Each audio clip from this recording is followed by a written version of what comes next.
Alrighty ho, my peeps, and welcome to tonight's dinner. It is a combination of the Hungry Jack cheesy scallop potatoes, which I have already prepared according to their directions. You'll see that it's a little bit soupy. I left it like that on purpose. I didn't quite cook them all the way, and then I turned the heat off of them and added an extra about 3/4 cups of water because I wanted this kind of soupy mixture because it's going to make it easier to pour, and also these other ingredients are going to soak up a little bit of water when it goes into the oven in the casserole dishes. So, like I said, we started with a Hungry Jack. I'm going to add some of the TJ Farms seasoned fries, some of the stir-fry blend vegetables you see back there, a can of dumplings and chicken, a can of white chicken, and I'm going to take these cream cheese pepper bites and cut them up like I've done in other recipes. So this is kind of I would call this a spicy vegetable chicken dish. So there we go. I'm going to, the next thing I'm going to do is I'm going to dump the dumplings and chicken and the white chicken meat into my Hungry Jack cheesy scallop potatoes. So let me go ahead and do that. Okay, our two candy ingredients have been opened and dumped down into the the cheesy potatoes, and so that's a nice soupy mixture. That's gonna work real well for pouring on top of the fries and the stir-fry blend. So what I'm going to do now, I'm going to go ahead and spray my pans with some of my coconut cooking spray and this is all Dollar Tree, incidentally, everything here. So this was Dollar Tree as well. So I'm going to go ahead and spray these pans, and then I'm going to layer in the vegetables and the seasoned fries. So let me do that, and I'll show you what that looks like. Okay, it's beginning to come together. I've layered half of each of the bags into these two casseroles. I put the seasoned fries down first, and then I put the vegetables. Now what I'm going to do is take the cream cheese pepper bites that look like this, and I'm going to take my shears that you see there, and I'm going to cut these into about thirds, and I'm going to divide them between the two casseroles. So I'll show you what that looks like. Okay, you can see that I have cut these little cream cheese popper jalapeno bites up. I've cut them in 2/3, and I've layered them just on the top of the casserole dish. Now what I'm going to do is transfer the contents of this cheesy potato pan with the extra chicken and dumplings and chicken. I'm going to go ahead and ladle that onto the top of these two casseroles, and I will come back and show you what that looks like. Okie dokie, and this is what it looks like before it goes into the oven. I'm going to cover these two casseroles with foil and stick them in the oven for 30 minutes. I'll give them a check after 30 minutes and see how much longer we'll have to cook them. Then we will do a taste test. I've got the casseroles in the oven right now. It's kind of late. I'm still doing that thing where I'm up all night in the middle of the night and I sleep during the day, so it's around 10:30 or so at night right now. But luckily for me, Grant does the same thing, so we've actually managed to get on the same weird sleeping schedule, so I guess that's okay. My format was a little different tonight because I didn't use the tripod. I did handheld the whole time, so you know, there's some, you didn't see me actually doing a lot of the processes. I just told you what I did, but you guys are good enough cooks. You can figure all that out on your own. But I wanted to talk about the strategy for these 6 item dinners, or 6 I guess, component dinners they would be, from the Dollar Tree. Like I said in a previous video about this, the idea is to expand your taste options, your texture options, and so forth. So it's a way of making 2 dinners at once that give you, you know, a lot more variety.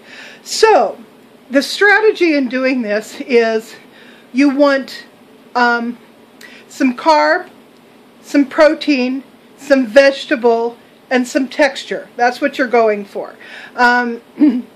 Now you can double up on things. Like tonight, I used both the seasoned fries and the cheesy scalloped potatoes, and 1 bag of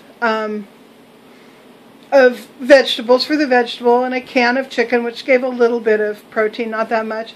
And then I actually even doubled up a little bit. I tripled up because I used the can of dumplings. So that's one way you could do it, or you could eliminate the can of dumplings and use a 2nd bag of vegetables, something other than what you've already put in there. So that happened to be a mixed vegetable blend. I could have added a bag of peas to that, or you know, cut green beans if I'd wanted to. So there, I could have doubled the vegetable and backed off on the carb. Another thing you can do is eliminate, let's say, you could eliminate the dumplings, let's say, and add a block of that grated Silver State cheese from Dollar Tree. You could do that as well. You could go all vegetable on this thing if you wanted to. Just say vegetables and cheese. You could do a vegetable cheese bake. There are just so many different ways you can use 6 ingredients across 2 casserole dishes to create 2 dinners that are highly variable in taste and, you know, the type of macros that you're putting in it. So when you think about putting these together, think in terms of that. Think in terms of carb, vegetable, some sort of a protein, and then something for texture. So I'm still working all of this out. I haven't dialed all this in. Like tonight, I just grabbed a bunch of stuff off my shelf. I didn't even really think much about it. Took a look in the freezer. What did I have? I sort of shuffled it around a little bit. I thought, well, maybe I'll use tuna. No, I don't want to introduce the taste of tuna in this. I'll use the chicken instead. Should I use the sweet potato fries or the seasoned fries? I kind of shuffled the ingredients until I came up with this combination that we're doing tonight. So you can do that as well. So anyway, that is just a little bit more information on how to put these 6 ingredient dinners together. How am I doing? I'm doing okay. Still fighting some foot pain, but it's not so bad that it's keeping me down. I can get up and do stuff, you know, whatever I need to do around my house. I can go do errands and that sort of thing. So I'm doing okay tonight. I don't know how I'm going to feel tomorrow. This thing seems to change. Oh, I'm sorry. I'm shaking bad. Sorry about this. Let's see if I can. Yeah, okay, I'm going to use 2 hands. This foot pain thing seems to come and go. Some days I'm on my feet, other days I'm down. Still haven't gone to the doctor about it. Oh, God, I don't want to go to the doctor about it, but I know I have to. Ugh, hate it. So anyway, I hope all of you guys are doing much, much better than I am. And you're following, if you're following the path of Hurricane Irma, you got to split your prayers now between Texas and Florida, because it's looking really bad for Florida. I have lots of friends in Florida. If the thing tracks a little bit west, it's going to slam into our friends over at Simply Twee. Simply Twee Beings, I think, is the name of her channel, so prayers to her. And, you know, anybody else that we know in Florida on either side of the coast, for that matter. So, you know, fingers crossed for a miracle that the thing, some big old pressure system comes and pushes that sucker back out into the Atlantic. That would be wonderful.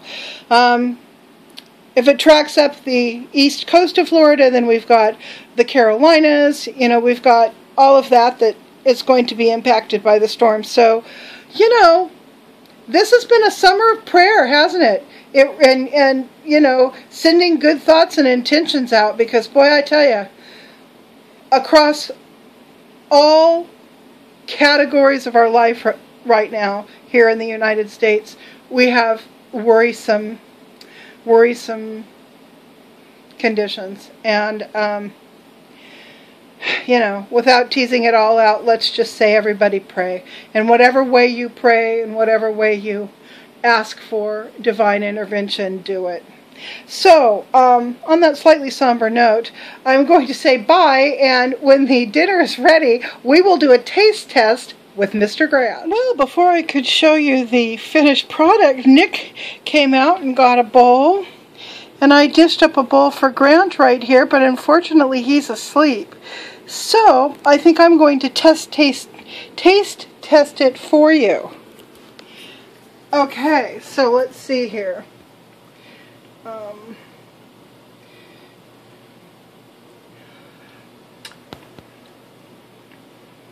Oh, wow.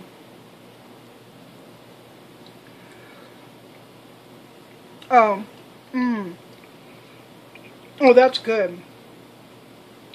You can taste the spice from the poppers and the seasoning from the potatoes. Of course, I'll just show you this. The vegetables are nice and bulky.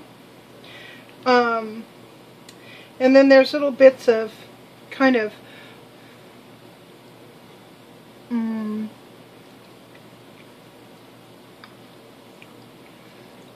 sort of